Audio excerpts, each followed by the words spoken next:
Orang tua yang jarang diupgrade, orang tua yang jarang diupdate pemikiran, pengetahuannya, pasti akan semakin ada gap dengan anak-anaknya. Gunakan hukum 1:5 ya Pak. Apa itu 1:5? Kalau Bapak Ibu pernah bikin salah, bikin nangis anak, satu kesalahan, bales 5 kebaikan. Gunakan kekuatan pujian. Oke, bahwa memuji anak dengan cara yang baik itu pasti akan menambah self confidence anak. Yang kedua, memotivasi. Sejelek apapun nilai yang didapat itu hanya angka. Mulai hari ini kita janji ya, berubah lebih baik lagi. Jadi orang tua yang mau terus belajar, yang mau terus memperbaiki diri. Setelah acara ini, minta maaf sama anak. Tidak selalu anak itu durhaka, tapi boleh jadi ada orang tua durhaka. Makanya sadar ya, karena sudah mau jadi anak yang baik, anak yang patuh. Janji ya? Bener loh. Kalau janji, silakan dirangkul temannya, silakan disalami temannya.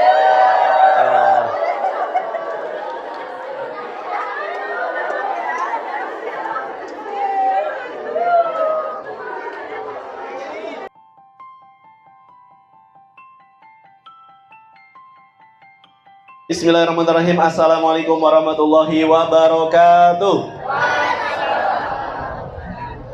Ipin Upin makan ketoprak yang jawab salam lebih kompak. Bisa lebih kompak lagi Bu? Bisa lebih kompak lagi Pak? Masya Allah. Kemarin saya baru mengisi halal bihalal majlis taklim Muslimah Cinta Mengaji. Ini kayaknya majlis taklim apa nih? Karena sebagian besar lebih banyak ibu-ibu, Masya Allah. Maka di majlis taklim juga sama sepertinya harus dimasukkan kurikulum parenting ya. Karena memang di zaman sekarang parenting itu semakin penting. Karena kalau dulu nggak pakai parenting, anak-anak kita sukses. Nih buktinya Bapak Ibu. Tapi sekarang harus pakai ilmu ternyata. Siap? Nah ini kalau udah dikasih bentar lagi ada punishment, biasanya fokus nih. Kita coba. Red. Tolong bener-bener ya. Serius, ini yang kenceng biasanya yang depan doang, belakang nggak kelihatan. Kita coba nyari aman. Red, yellow, red, green. Bapak-bapak, ada, alhamdulillah ngaku bapak-bapak. Baik, dengan Pak siapa Pak? Dengan Agus. Pak Agus, baik. Anaknya kelas berapa Pak? Kelas 6. Oh, kelas 6. Kelas 2 dan kelas 6. Oh, benar. Ini ada istrinya. Karena kita mau ngupas tentang menjadi sahabat anak di era digital. Menjadi seorang sahabat untuk anak itu menurut Bapak apa sih? Menurut saya pribadi, menjadi sahabat anak terbaik itu yang pertama selalu perhatian di. Oke, perhatian, good. Terus? Menjadi pengontrol di setiap saat. Pengontrol, oke, Masya Allah. Oke, baik. Boleh berikan tepuk tangan untuk Pak Agus. Sama, ketika kita ngelihat anak saya tuh nyusahin, bener nyusahin. Tapi kalau Bapak Ibu melihat anak saya itu anugerah, Masya Allah, penyejuk hati, betul menjadi penyejuk hati. Maka saya ingin tanya, mendidik anak itu beban atau anugerah? Dua-duanya. Tapi dominannya yang mana? Dominannya adalah anugerah. Kenapa? Karena anak kita akan menjadi amal jariah kita, yang ketika itu dijamin salah satu amal jariah yang akan mengalir mengucur kepada kita adalah doa anak-anak soleh kita. Jadi bawaan kita ngedidik anak itu dibawa happy aja. Jangan anak dikit remedial, astagfirullah, gagal kamu nah jadi anak, masa depanmu suram. No, betapa banyak anak yang waktu SD, SMP, SMA-nya nggak pernah dapat juara, di masa depan tahu-tahu jadi orang sukses. Tapi betapa banyak anak yang mohon maaf juara, malah depresi, stres. Maka Bapak Ibu, Yang saya ingin sampaikan adalah sukses itu bukan ketika SD, SMP, SMA, tapi sukses itu adalah perjalanan. Bapak Ibu, saya tanya, lontong sayur itu enak nggak? Enak. Tapi kalau lontongnya basi, mau nggak? Kenapa, Pak?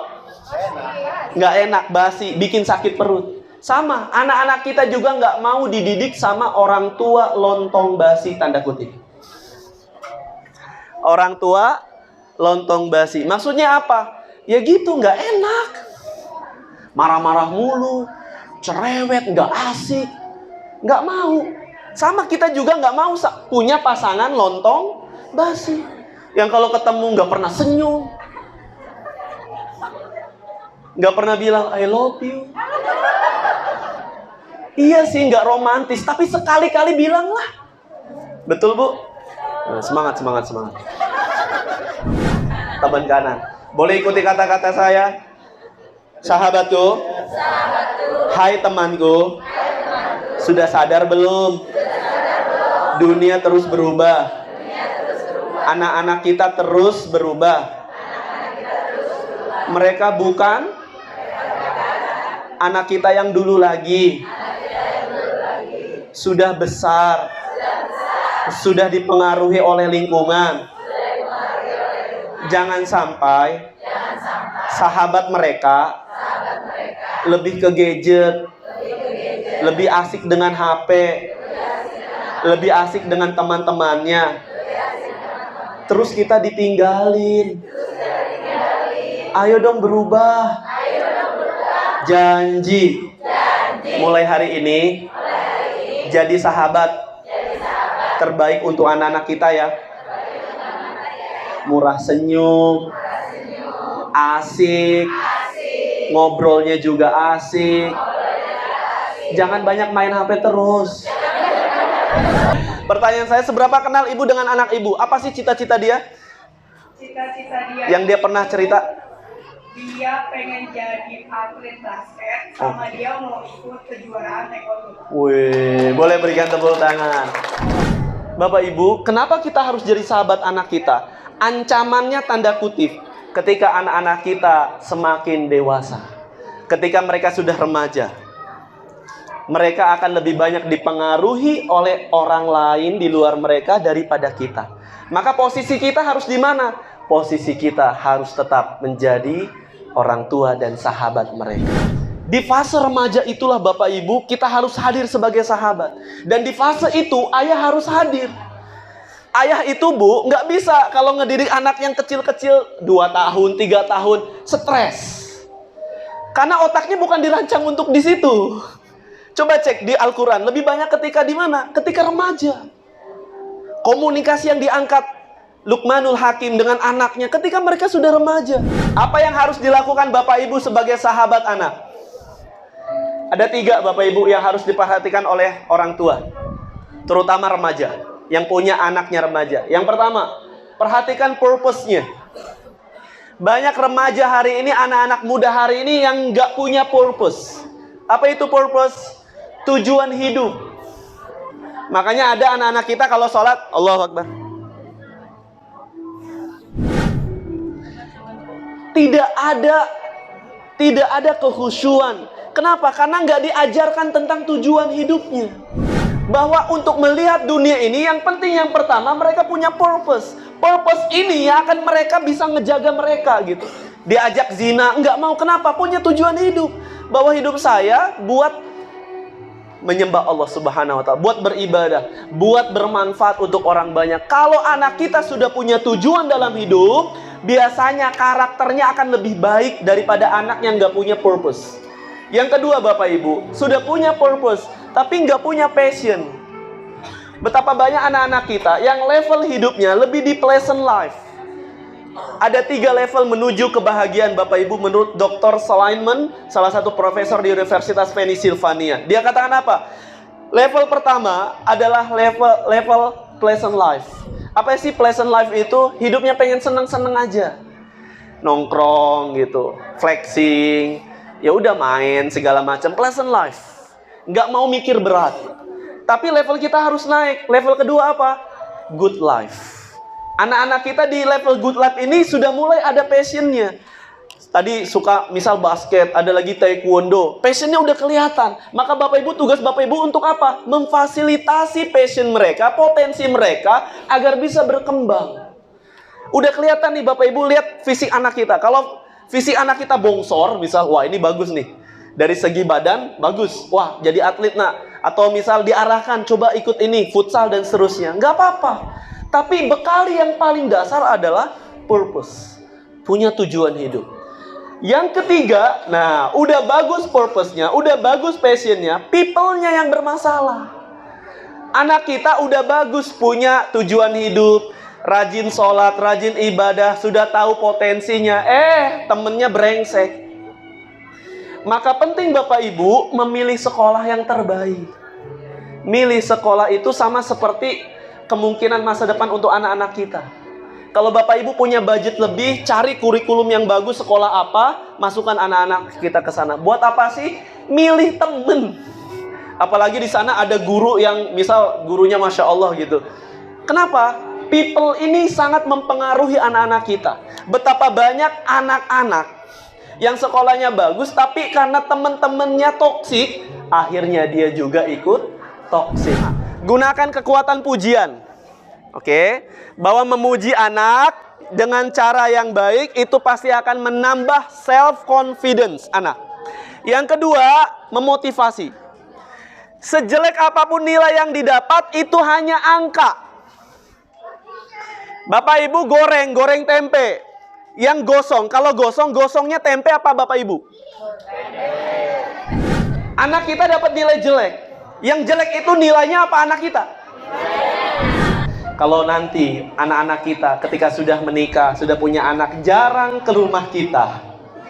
Jangan-jangan dulunya kita tidak memperhatikan mereka. Kalau kita sudah tua ayah bunda, dan mereka ternyata tidak mau jenguk kita, nggak mau ngedeketin kita, jangan-jangan. Yang salah bukan mereka. Yang salah kita dulu, salah mendidik anak-anak kita. Bismillah. Sahabatku, hari ini mungkin kita baru ketemu ya.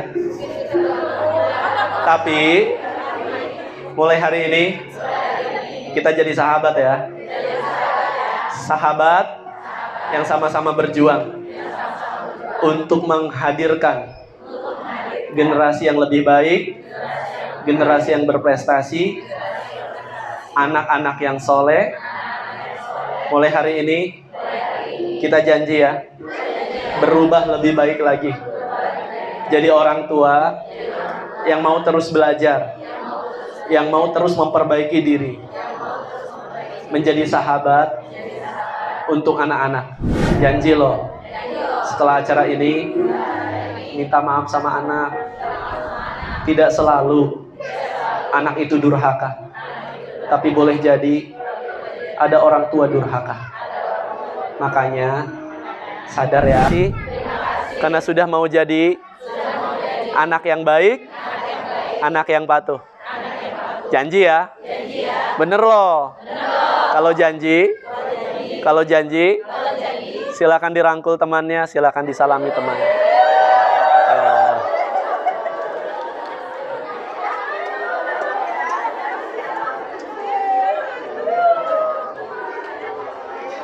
Ayah bunda, siapa kita? Sahabat terbaik anak. Sahabat terbaik anak pasti bisa. Sekolah Islam Permata Hati luar biasa. Yeay.